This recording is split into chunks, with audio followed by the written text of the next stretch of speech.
Radical is reasonable. Now, you might say, well, what does radical actually mean?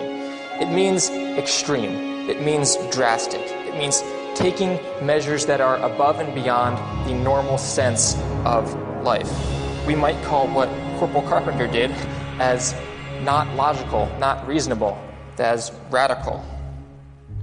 So in the two verses that we're going to dive into here shortly, we're going to see two commands that God gives believers that might seem a little extreme and radical at first.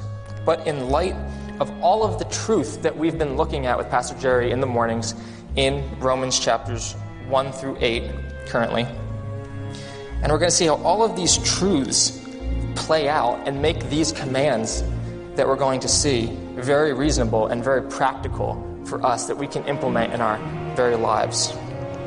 So let's dive in to the first verse here and see the first command that Paul gives us. And he says, I appeal to you, brothers, by the mercies of God, to present your bodies. So the first command that we see is that we are to present our bodies.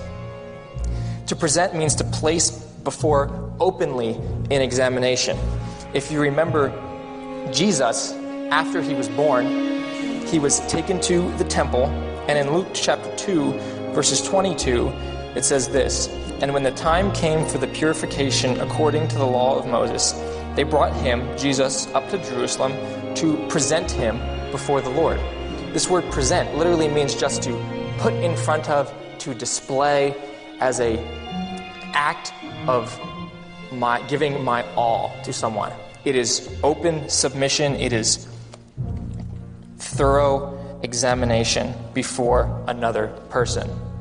So we as Christians are to present our bodies to God. Well, how do we do that? The verse says, by the mercies of God, meaning that it is by the grace of God that we are able to present our bodies. Now, it is only by the grace of God that we can do anything, because if it weren't for the grace of God, we wouldn't be able to get up in the morning and worship Him. We wouldn't be able to go through the tough times and still be able to trust Him in the daily ins and outs of life.